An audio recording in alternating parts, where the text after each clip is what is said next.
Our services are a wide array. We have a stand-ready call center that you can activate that's dedicated to that particular crisis to provide information, support, account for people, as well as to work with those who are impacted by the event. We also have a proprietary disaster information management system that centralizes all the information around the incident, first related to those who are impacted, their family members, those responding, as well as offering critical incident response services. We can deploy people on site, provide virtual debriefings and one-on-one support, as well as offering survivor and family assistance services and long-term support. In addition to all of the response services, we work with our clients on a regular basis to offer trainings and exercises and drills, as well as to develop plans and refine plans as well. And it's really important to us in relation to the services we deliver, and we continue to expand and develop after every single crisis, that as a result of that too, we have an expert council that we meet with on a quarterly basis to continue to talk about trends that are occurring, to talk about needs, to talk about gaps, to review different services that we're looking to expand into, or also different offerings and trainings that we might look to offer. And so we have a very expansive team of knowledgeable, experienced individuals across all industries who are represented here. And I'm excited to share that one of those, Ken Jenkins, is who's joining us today. Ken is not only a colleague, but a dear friend, and I'm so grateful to have him on with us. The experience and background he brings is it's astonishable, and I really am looking forward to you hearing and learning from him on the experience that he has had in responses. He is a trauma-informed professional coach, and he does facilitate trauma-responsive leadership initiatives nationwide. He does have over 30 years in aviation crisis response, and he's managed more than a dozen fatal transportation disasters and supported survivors and their families. He's directed corporate response teams, he's organized GO team deployments, and established command centers for crises, including 9/11, and he now applies his extensive experience in crisis management to leadership development and coaching. He holds a master's in aviation safety and authored Resilience, Stories of Courage and Survival in Aviation Disasters, highlighting survivor resilience. So with that being said, I welcome you, Ken, and I'm grateful you're joining us today and look forward to the discussion. Thank you, Michelle, and a huge congratulations for you for moderating at the last moment. So really appreciate you sitting in for Jen, and hope everything's okay with her and her family and the emergency that she had at home. So thank you very much for the nice introduction. Thanks, Ken. Greetings, everybody, from a hot and humid Dallas, Texas. As Michelle said, my name is Ken Jenkins. And I've been in the aviation industry since the, well, I really hate to say this because it really dates me, but the first airline I worked for was Braniff Airlines in 1978. And then I worked for Frontier Airlines for about a year or so in Kansas City, and then moved to American Airlines in 1982, where I cut my teeth on emergency response. It was very unfortunate that during my tenure with American as a care team member and then later the manager of the team, that we had 8 fatality events between 1994 and 2004, including the events of 9/11. And then after that, I went to work for a company that many of you are familiar with called BMS Global that handles personal effects recovery in the aftermath of an event. And I worked numerous events on their behalf as well. We have a lot of information that Jen and I were both going to share that now you, unfortunately, only are going to hear my voice for the next 40 minutes or so. And as you have questions, please type them in the chat, although we're going to hold questions to the end.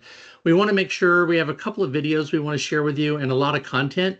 We'd like to get the content out first and then come back and readdress questions at the end. So with that, we'll get started. And it's nice to have all of you with us today. Thank you for being here. So when we talk about airports, specifically airport family assistance operations, refer to the coordinated procedures and support services provided by an airport following an aviation accident or emergency, specifically to assist survivors and the family members or loved ones of those involved. That's our definition we'll be working with today. We're going to talk about building a program and the components of what should be in the program, and we're going to provide you some practical tips and considerations you may not have thought of as you build your program, or if you already have a program in place, some things that you might not have thought of that you need to incorporate into your plan. It's certainly not going to be all-encompassing where we could share everything with you in 45 minutes, and it'll be a good start. And we're going to share with you also several resources along the way. One of those resources comes from a report from ACRP, which I'll share this with you in more detail in a little while, so you don't need to capture the ACRP report information right now. And it's a video that of several family members that lost loved ones in several different accidents. We've highlighted a small snippet. It's about 3 minutes long of a young lady that lost her husband in the Continental Connection Flight 3407. So that video is going to kick us off for today. So bear with me for just a few minutes. We'll start the video and I'll see you on the other side. And you may need to turn your audio up on your computer.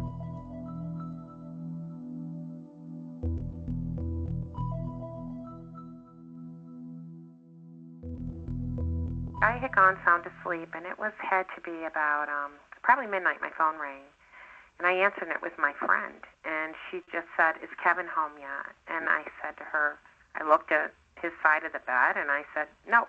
I said, I hung up the phone, and immediately this feeling of dread came over me. So I flipped on the television, and there I saw the flames.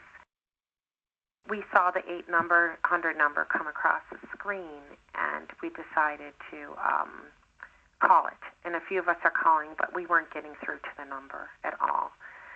So finally they were saying families were gathering at the airport.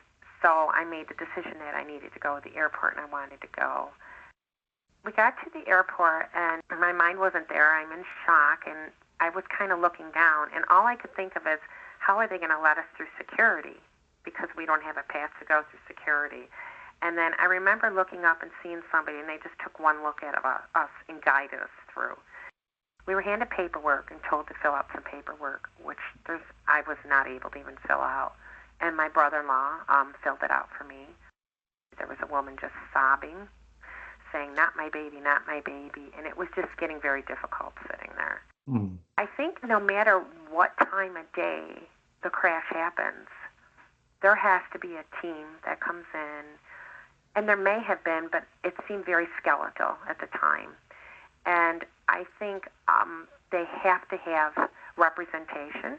And I think not only the airline, but the airport has to have people come in and be trained and be ready to help the families and just be prepared. I think everybody's afraid to tell you anything. They're afraid to give you the information. Nobody wants to be the bearer of bad news. We all needed answers, and there were just no answers there at the time. Someone needed to take control right then and there.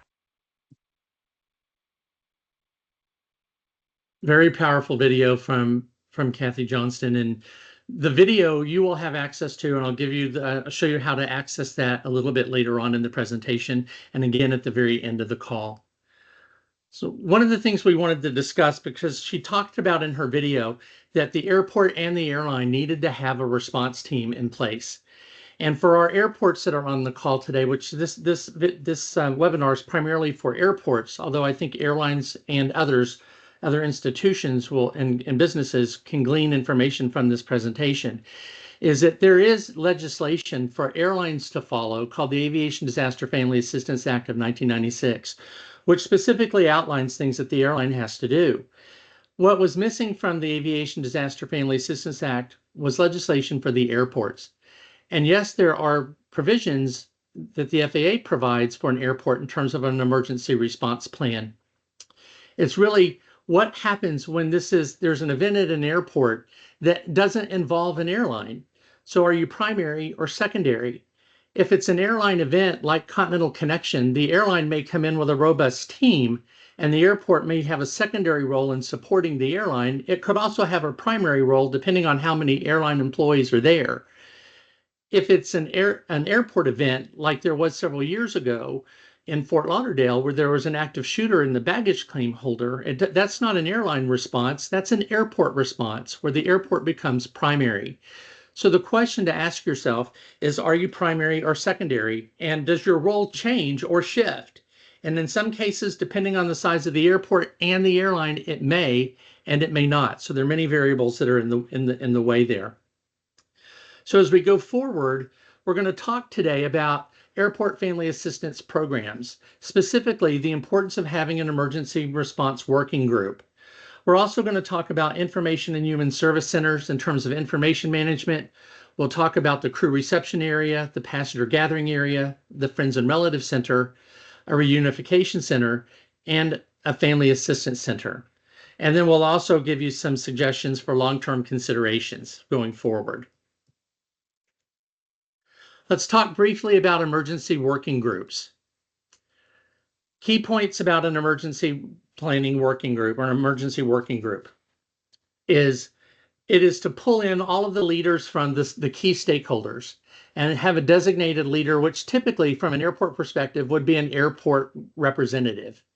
So you'd have a designated leader, you would form the working group, and you would review existing family assistance plans and procedures and look at what those differences are between the carriers that serve your airport.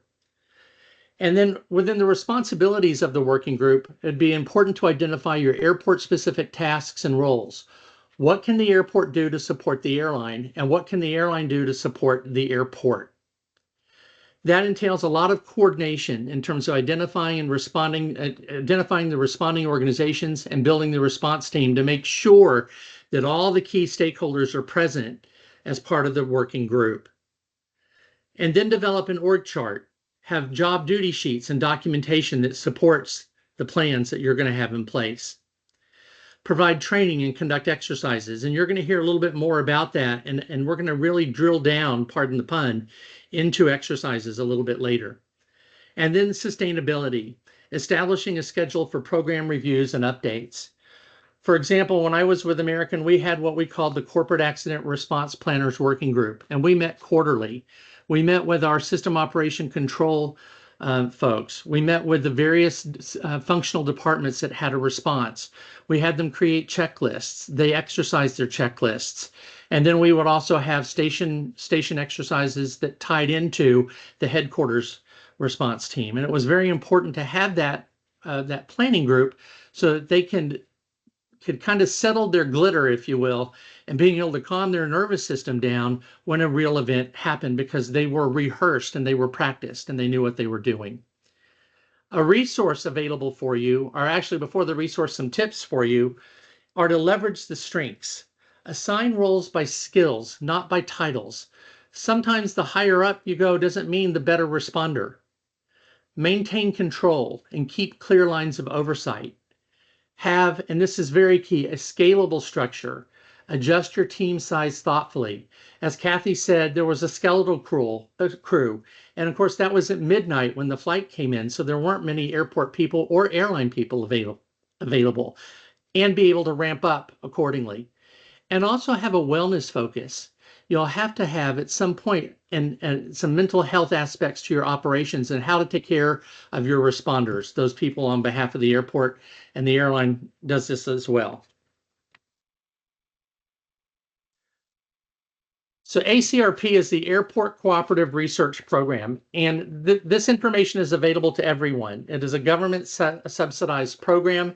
So for those folks that are not with airlines or airports, you have access to this report. You can just Google ACRP Synthesis 99, Emergency Working Groups at Airports, and you'll have access to a PDF copy of this report. And it really goes into great detail on what you need to do to set up an emergency working group at an airport, and you can adapt that to other businesses as well.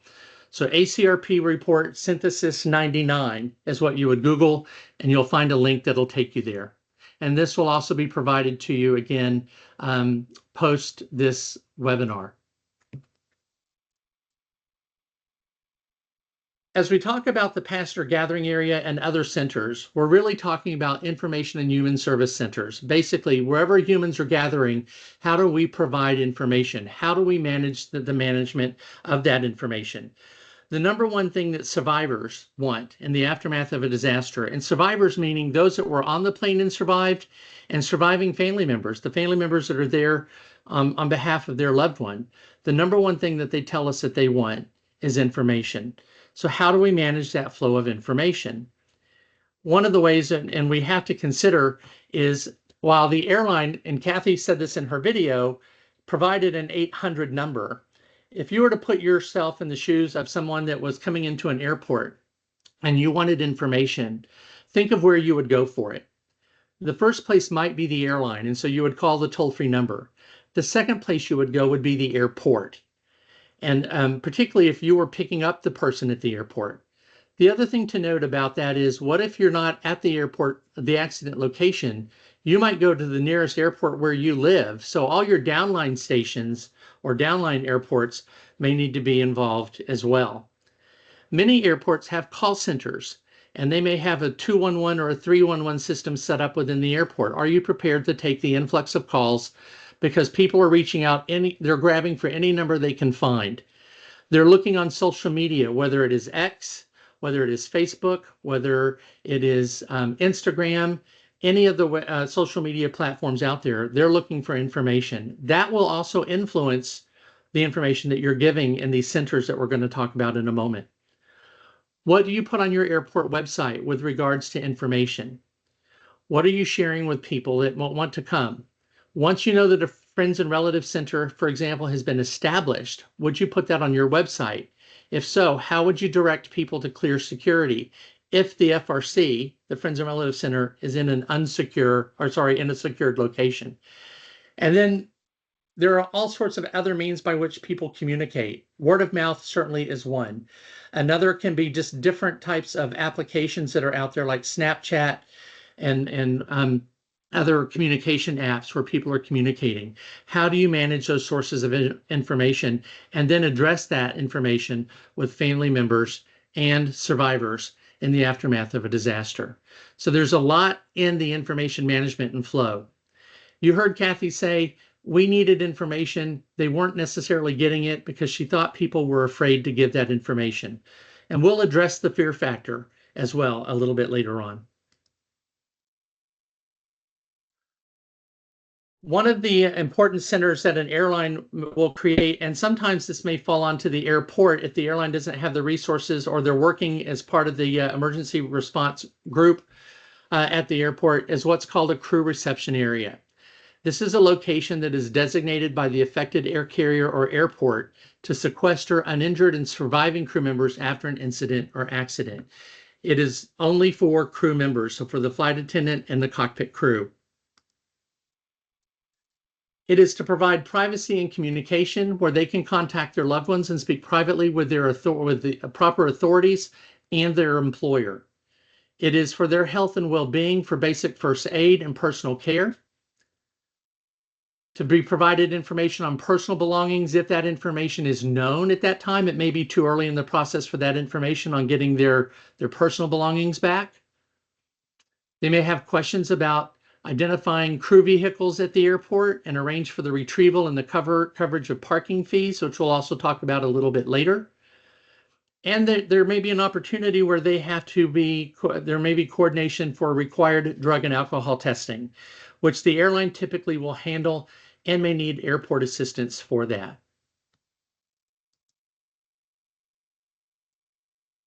The passenger gathering area is exactly as it's named. It is a location where uninjured survivors and the walking wounded that are available to move around freely are accommodated until they are reunited with their loved ones, return home, or continue on their journey.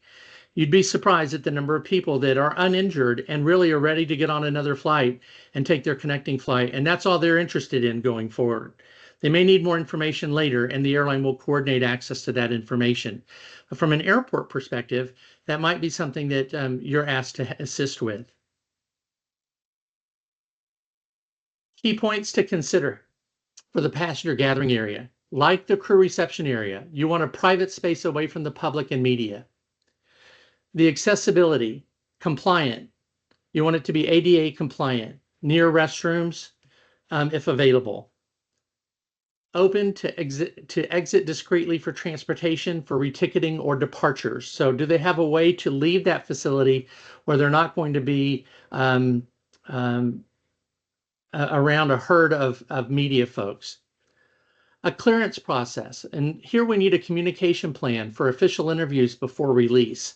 Investigators may want to talk to, if there are any on site already, those survivors about what happened. Documentation. The airline and the airport, depending on the size and scope of the airport, may have various intake forms that you need to have completed and then tracked for record-keeping procedures. Information sharing, briefings and updates for survivors. What information are you sharing with them? Where are you getting the information? And of course, you only want to share information that you know to be true. Personal belongings, particularly for survivors, there will be a huge need for their carry-on luggage. A process to recover those items safely. How's that going to be handled? Many airlines today, for example, have a company in place to help them with the recovery of those personal items. So you might check with an airline to see who they use, and then you could also have possibly an agreement with those types of companies as well. There are several that are out there to choose from. Animal care. More and more service animals are on flights today. Provided that you have animals on board a flight, then you might need assistance for pets and service animals on board the aircraft. And provisions for rest, food, and emotional support. And that might include things like diapers, for example, pet food, formula, things of that nature. Some things you may not have thought of, some tips for you here. Expect emotions. Kathy told you that she was not able to fill out the forms. She was in no place to do that. And for whatever reason, for whatever the reason was, she couldn't do it. She had her brother-in-law do it for her. Maybe have a digital access code, like a QR code, for quick entry to forms that they can complete online as more and more things become on the internet. Environmental considerations. Manage smells with Vicks or diluted essential oils. Managing anxiety. Use the power of sour, which I don't know if you've heard this or not, but having candies available that are sour, like Sour Patch Kids, helps manage anxiety. Or have box breathing techniques that you can get on the internet, printed on cards that you can give for people for deep breathing exercises. Overcoming fatigue. Encouraging hydration. Water, water, water. And electrolyte drinks are very important to have. And if people seem off, for example, whatever that may look like, provide juice or fresh fruit, an apple, banana, and orange, and involve EMS. Have them available in the passenger gathering area as needed to take care of people. While they may physically seem fine, emotionally and they may not be. Another tip for the passenger gathering area, and I'm going to go ahead and bring this in now, and you're going to hear it later, is be careful of the location of the passenger gathering area as well. You want it to be away from windows where media can peer in.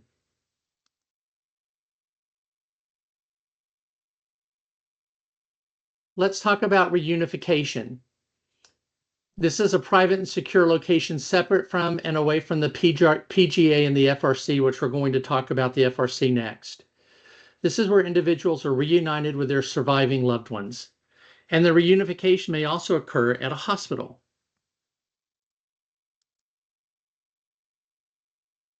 Like the PGA and the crew reception area, privacy first. It's important that the location is separate from the media, the FRC, and temporary morgue. The reason you want it separate from the FRC is you don't want friends and relatives coming out and where other people in the FRC can see them being reunited with their loved ones, because other people in the FRC may not be fortunate enough to be reunited with the loved ones if they passed away in the accident. You want to make sure that you have access to communication, that there's phone lines for family members and the passengers that survived, and computers for family use in the reunification area. Ensure that there's a private entry and exit for the reunification of loved ones.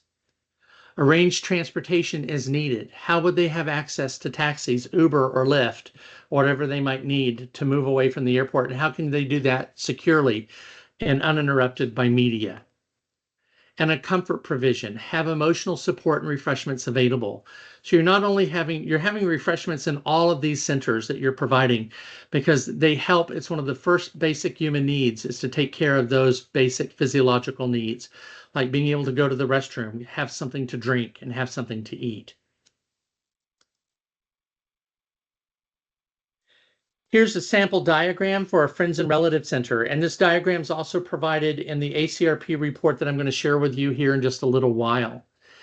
The Friends and Relatives Center, or otherwise known as the FRC, is like the other centers, a secure initial location where individuals gather for information regarding the event and the status of their loved ones. It is intended for short-term use only until the Family Assistance Center is opened, which may take a day, 24 hours or so to open up. Friends and relatives are going to be the folks that are going to come to the airport. They've tried the airline. They either get through to the airline or they think they're going to get more information at the airport, and they're coming to see you whether you're ready for them or not. So we need to be prepared that you're going to have an onslaught of family members and friends that come to the airport to check on their loved one.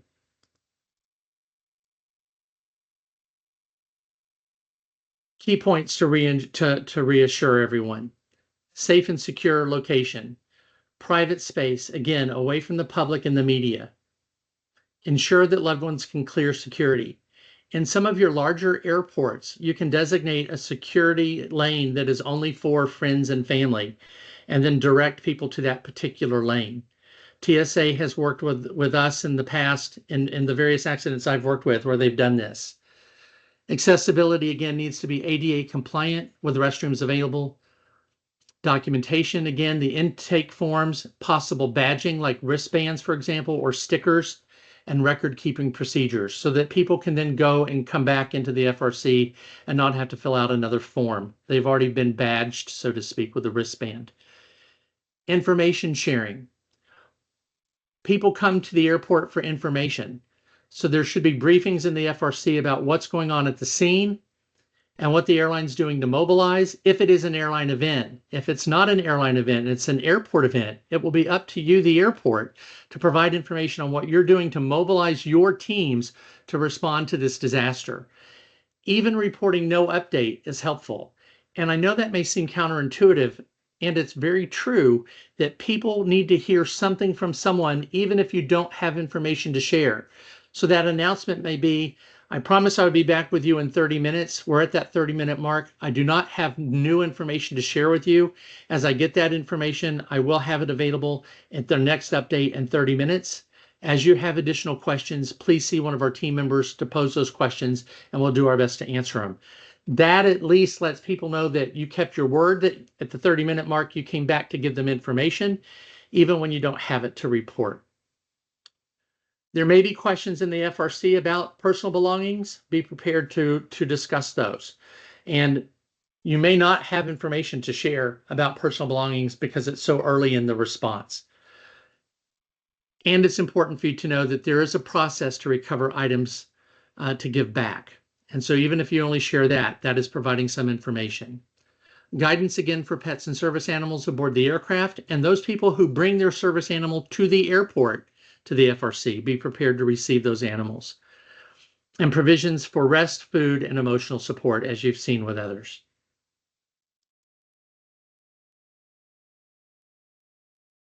What you can expect, in addition to the PGA tip slide that we just covered, expect emotions, high emotions from loved ones. Anger is normal.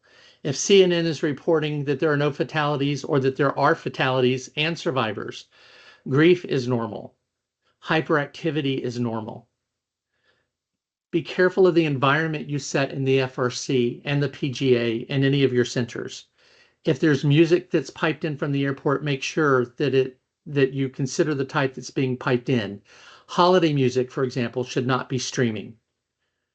Refreshments. Be careful of the type of refreshments. You don't want anything that is too aromatic, and the drinks should be limited to water and electrolyte drinks. Be careful on how much caffeine that you're providing. Although you may provide caffeine, that can also heighten the anxiety and emotions for others. I would not have alcohol in your FRC, for example. News reports. There's a long debate going on today, even with airlines and airports, and I'm sure other businesses. Do you provide space for those who choose to stream in or watch live TV? Everybody has a TV on their phone today. If you don't provide them a place to watch, they're going to watch it on their phones.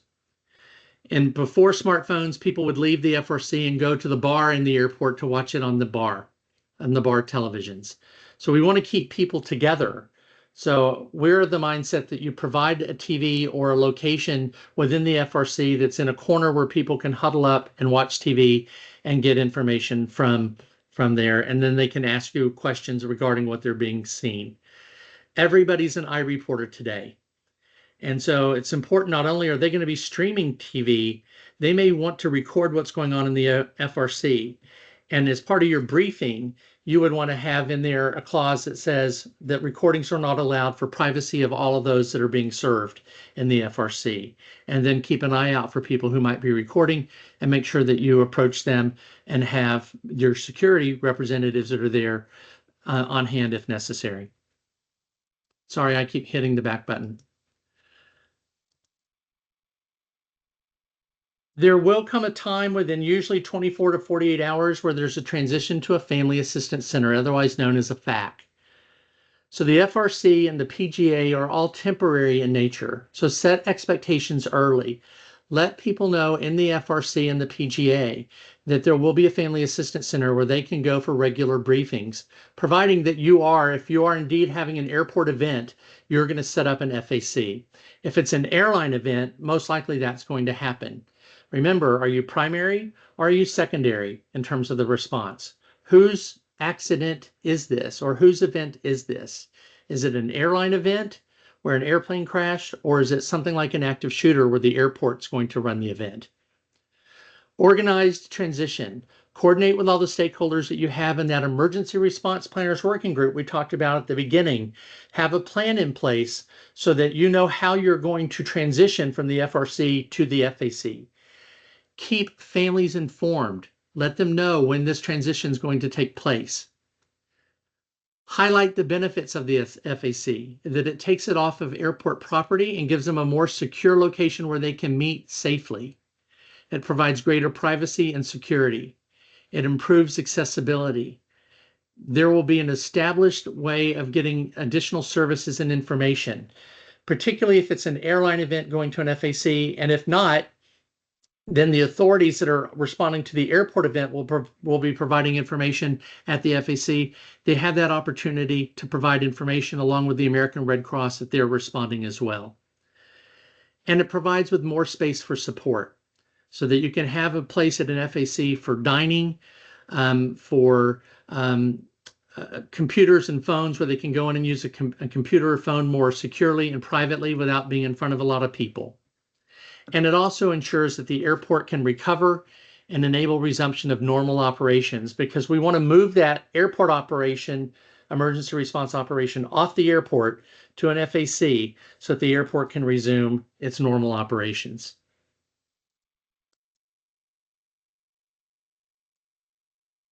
The purpose of moving from the FRC to the FAC, as we discussed, is it's a pre-designed secure private space for families of missing and unidentified people, individuals and survivors. It's where one goes for information, support, and resources.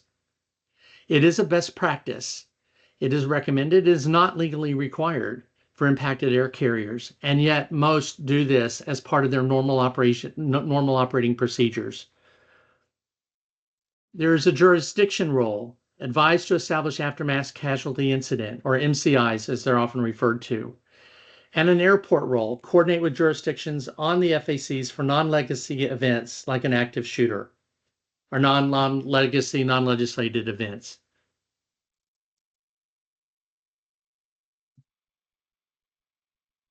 Vehicles at the airport.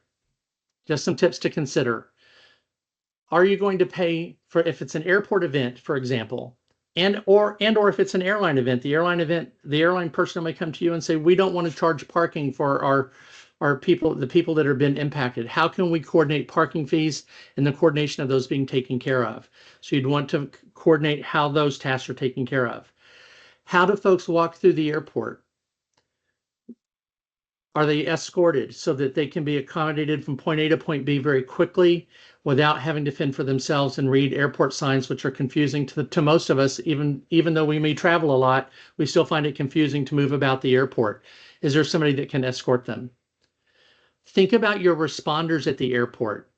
This is a great practice that we've taken from the airlines for airports to use too, and that is to offer emotional support diffusings during the activation and providing some time off after they've been deployed to respond to an event. It's not business as usual. So if you can give people a day or two off, depending on how many days they were activated or deployed, the airlines typically provide 1 day off for every day that's worked, up to 5 days off.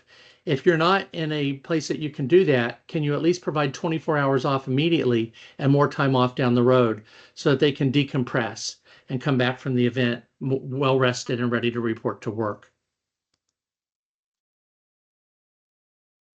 So I've been telling you about resources, and you've heard this on the first webinar that we did with the young lady from Washington Airport Authority that talked about responding to the American Eagle accident and the helicopter accident in January. We talked about ACRP report, Research Report 171. This is a wonderful resource that I cannot sell enough. There were a number of people that were involved in the development of this report. What's really good about the report, outside of the fact that it gives you basic tips on how to set up an FRC, a PGA, a crew resource area, a family assistance center, and transitioning to that. It also has a huge resource called a toolkit.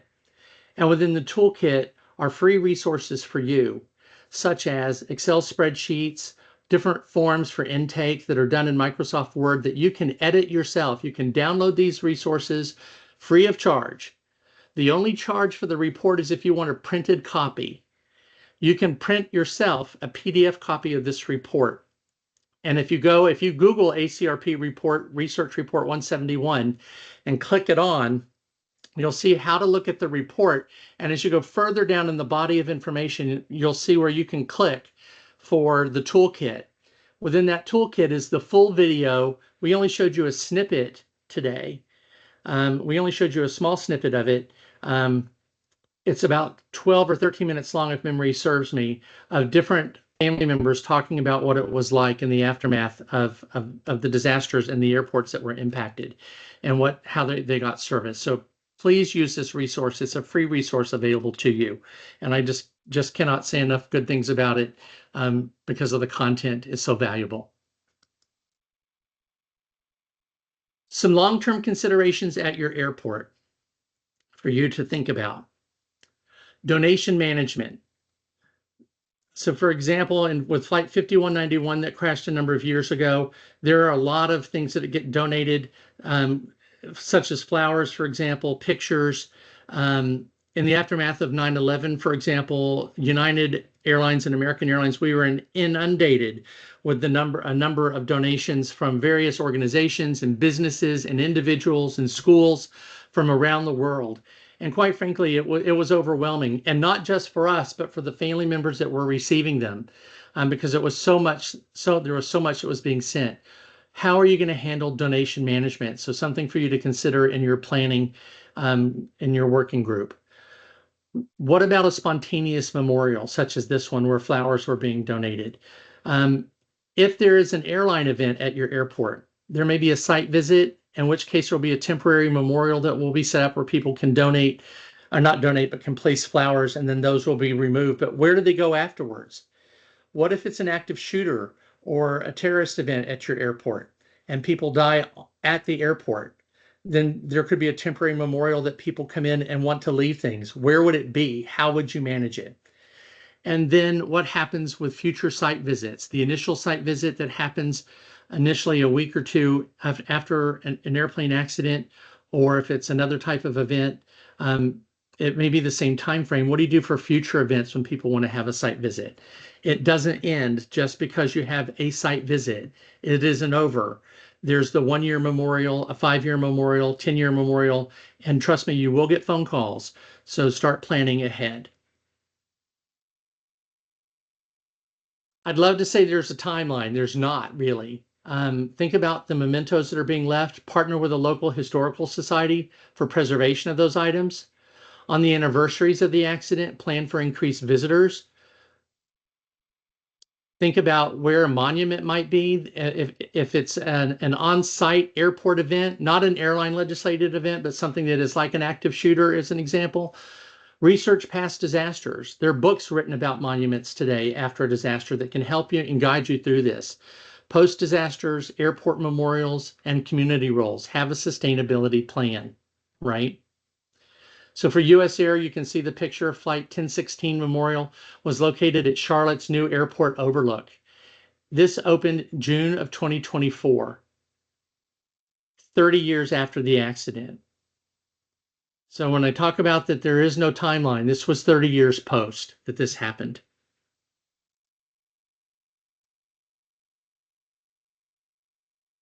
Kathy said at the airport, I think everyone's afraid to tell you anything, so no one did.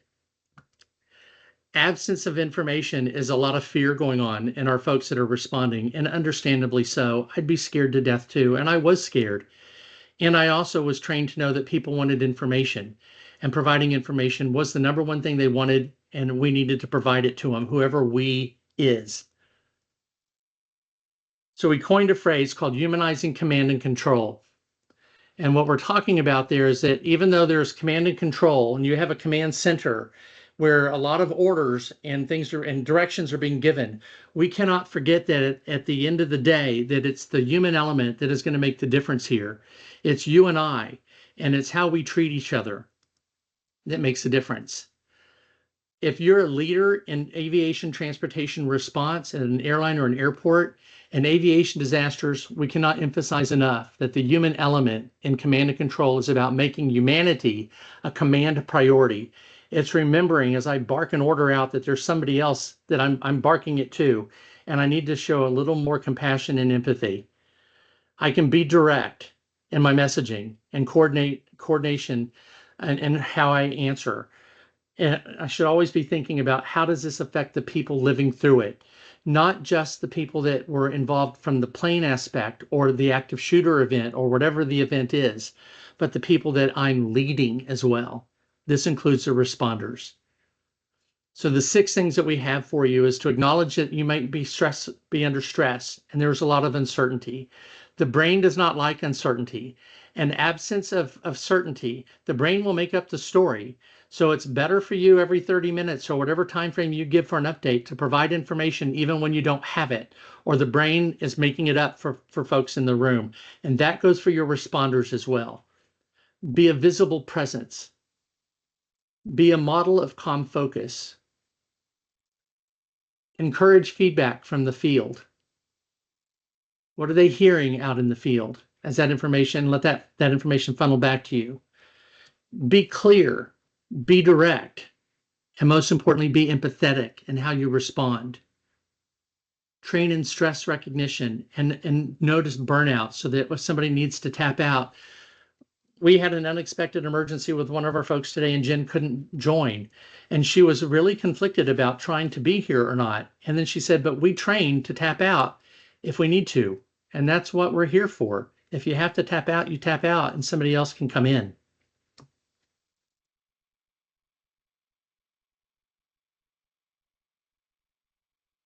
Are you fit for duty? Prepare in advance. Be physically and mentally ready.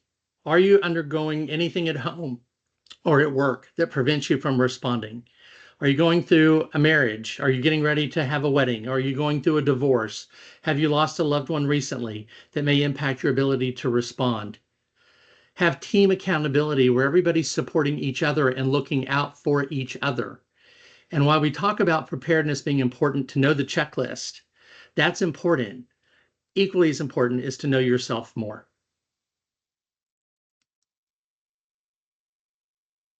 Let's talk about drilling.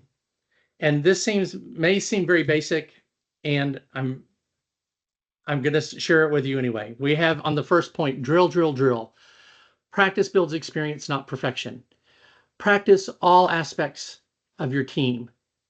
I think back to when Asiana Airlines crashed back in 2013, 2014 time period. It was on July 4th weekend. It wasn't the A team. And by the A team, I mean those that were senior and had a day shift. It was the holiday crew that was working. And those folks are not always included in the drill preparations and practice. And so that was one of the things that they learned, is that they needed to drill everyone on a 24-hour basis. The middle of the night crew as equally as the day crew. So drill everyone. Drill the FRC. Assuming that you're going to have some airports are prime for soft targets today for active shooter situations because so many people gather at the airport.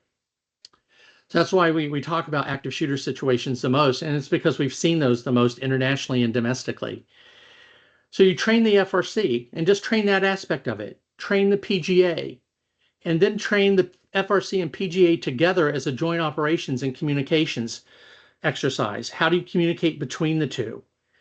And then add the reunification piece. Build on each drill so that you become so rehearsed at doing this that even though your internal noise is going to be very high when an event happens, your mind will remember what you need to do because you've drilled it so often. Not every 3 years as part of the triannual. This is something that should be done multiple times a year to set up an FRC or to set up a PGA or to set up an FRC and PGA. Test the phone numbers, test the operating systems, test your 211 and 311 systems, whatever the centers are to the airport. So that, and then how are you going to glean information from them? So you want to test all of them. And we suggest that you start with one, like the FRC first, and then do the PGA, and maybe do a crew reunification center as well.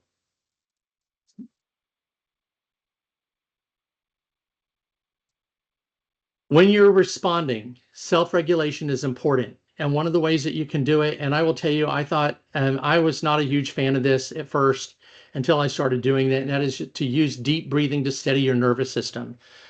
When we feel under attack, if you will, or have an activating event like a plane crash or an active shooter, our threat detection system goes online. And when our threat detection system goes online, we go into fight or flight. And one of the ways that you can slow that down, where you can engage that cognitive prefrontal cortex, the front part of your brain, is to have deep breathing exercises so that you can get back in touch and regulate your nervous system. Refer to your checklist for support. The checklist is there for a reason. It's to keep you focused. Know when to step back, too, and to tap out, like Jen was able to do today. Have a support network built within the team to identify who to turn to for assistance. Have a buddy system where somebody comes to you and says, hey, I need to tap out or I need to talk.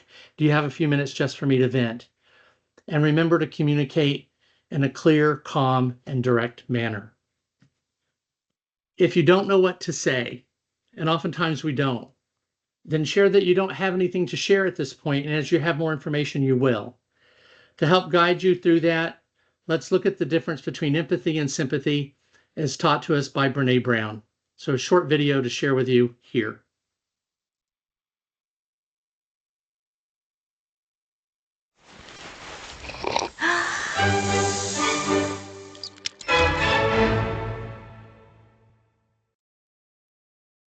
So what is empathy, and why is it very different than sympathy? Empathy fuels connection. Sympathy drives disconnection. Empathy, it's very interesting. Teresa Wiseman is a nursing scholar who studied professions, very diverse professions where empathy is relevant, and came up with 4 qualities of empathy. Perspective taking, the ability to take the perspective of another person or recognize their perspective as their truth. Staying out of judgment, not easy when you enjoy it as much as most of us do. Recognizing emotion in other people and then communicating that. Empathy is feeling with people. And to me, I always think of empathy as this kind of sacred space when someone's kind of in a deep hole and they shout out from the bottom and they say, I'm stuck, it's dark, I'm overwhelmed. And then we look and we say, hey, climb down. I know what it's like down here, and you're not alone. Sympathy is, ooh, it's bad, no. You want a sandwich? Empathy is a choice, and it's a vulnerable choice, because in order to connect with you, I have to connect with something in myself that knows that feeling. Rarely, if ever, does an empathic response begin with "at least." Yeah. And we do it all the time, because you know what? Someone just shared something with us that's incredibly painful, and we're trying to silver lining it. I don't think that's a verb, but I'm using it as one. We're trying to put the silver lining around it. So, I had a miscarriage. Oh, at least you know you can get pregnant. I think my marriage is falling apart. At least you have a marriage. John's getting kicked out of school. At least Sarah is an A student. But one of the things we do sometimes in the face of very difficult conversations is we try to make things better. If I share something with you that's very difficult, I'd rather you say, I don't even know what to say right now, I'm just so glad you told me. Because the truth is, rarely can a response make something better. What makes something better is connection.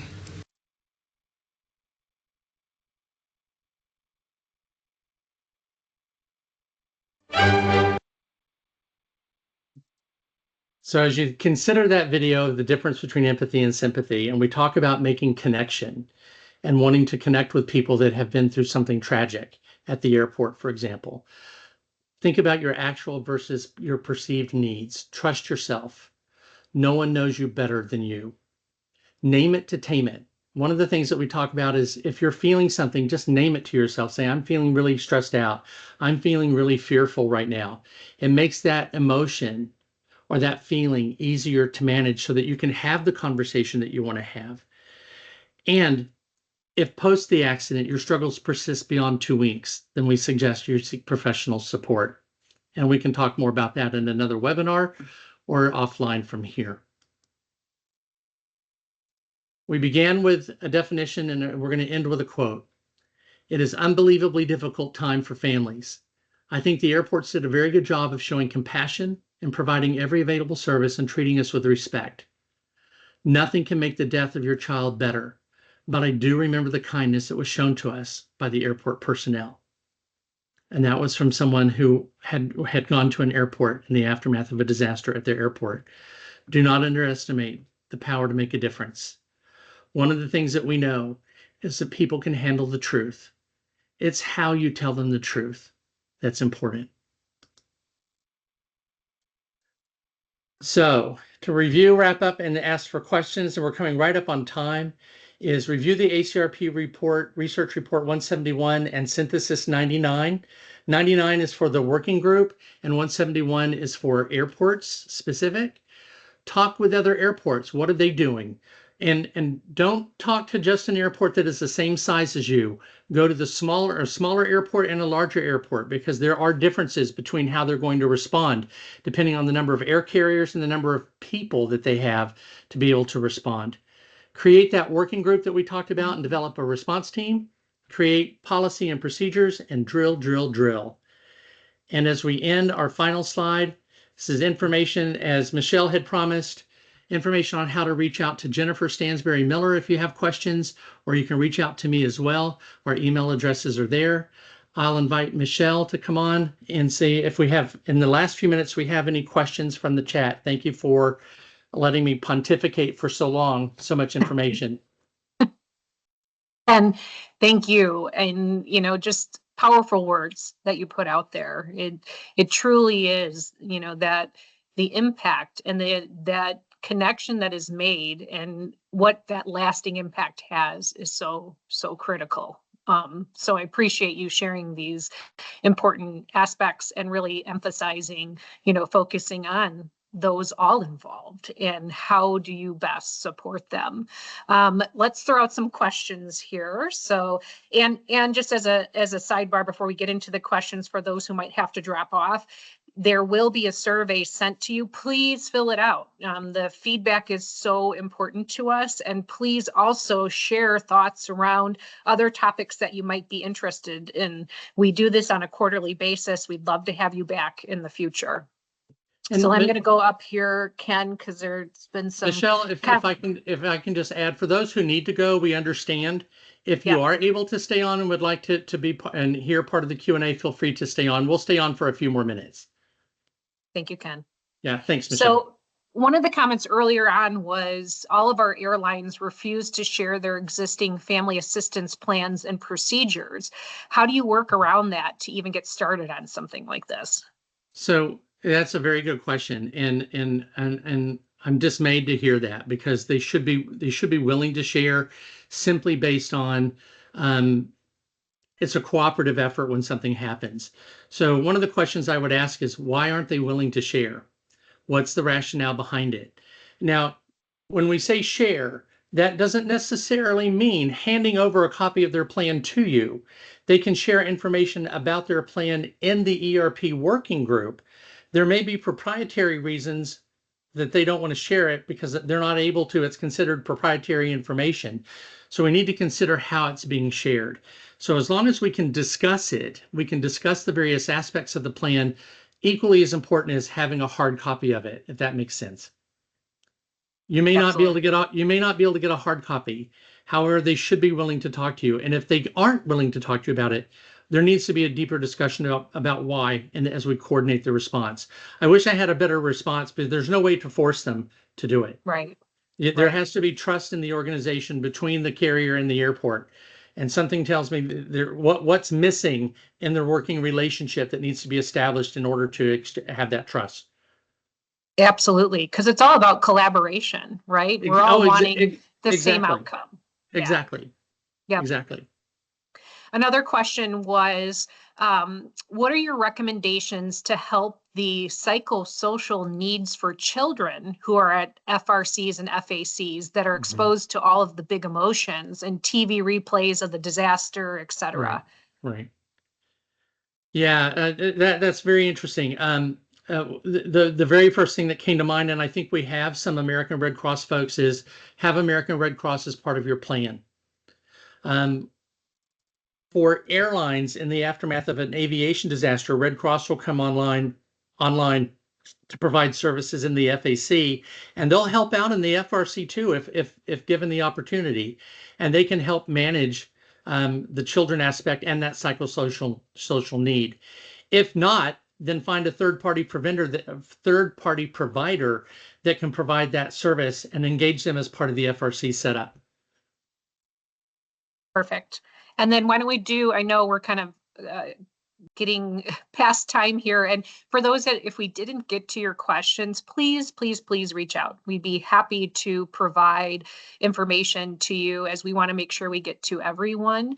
But one of the last questions here, Ken, is from your experience, do you have advice about who can best fulfill the spokesperson role in the FRC? And the spokesperson role for who is the question? Let's see here. Well, no, I'll ask it rhetorically, Michelle. Okay. So there are a number of people that should be spokespeople in the FRC. Yep. And so, for example, the ACRP Report 171 provides an outline of who should be speaking in the FRC. There should be a representative from the airline. There should be a representative from police and or fire and rescue, one of the two, if not both, right, about what's happening on scene.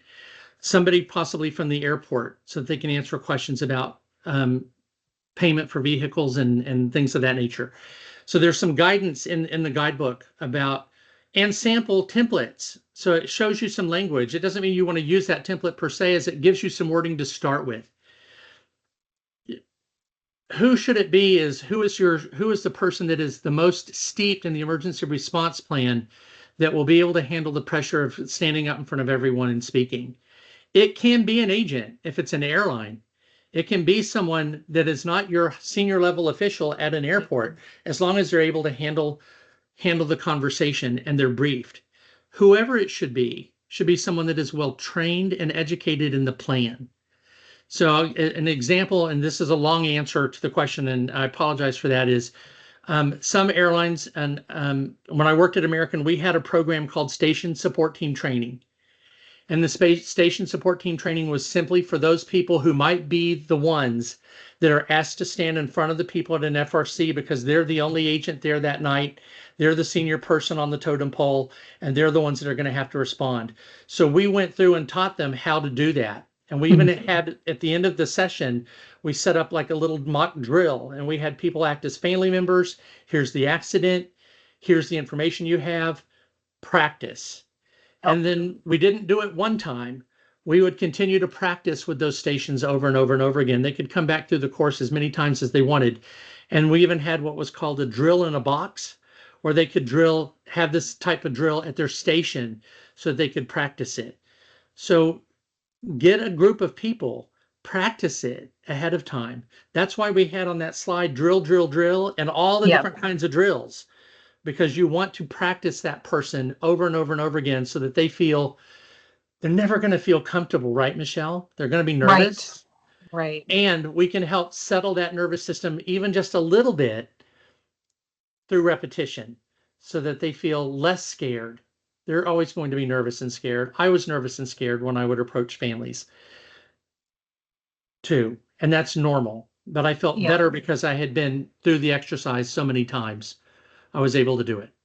Well, and I think that is so important, is you do have to practice it, because when you're in it, just like you were talking about before, your emotions are high, right? And so the more that you practice, it helps you stepping into those conversations. And I think the other really important point that you made is it doesn't have to be the most senior person that's having those conversations. And sometimes that most senior person isn't the right person for that role. That's right. And so, identifying that ahead of time is crucial, because that can impact things as very well. important. That's right.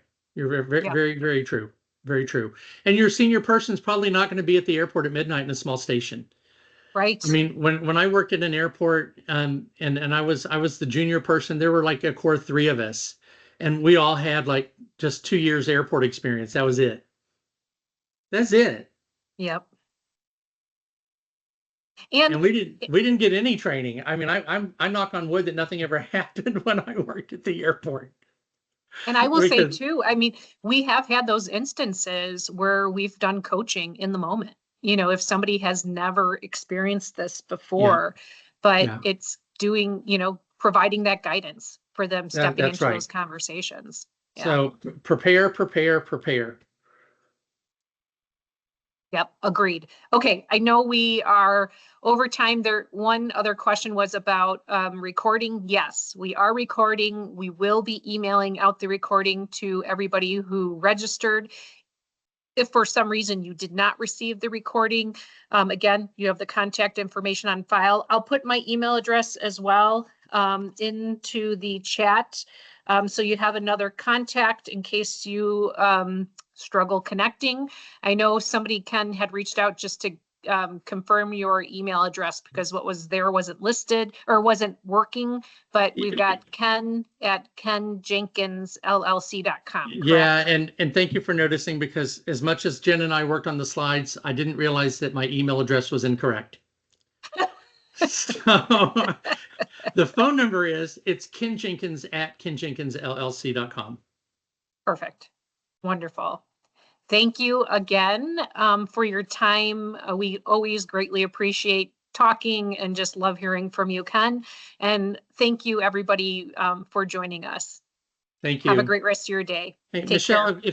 if let's stay on and just see how this software closes up. Yeah, no problem. Thank you.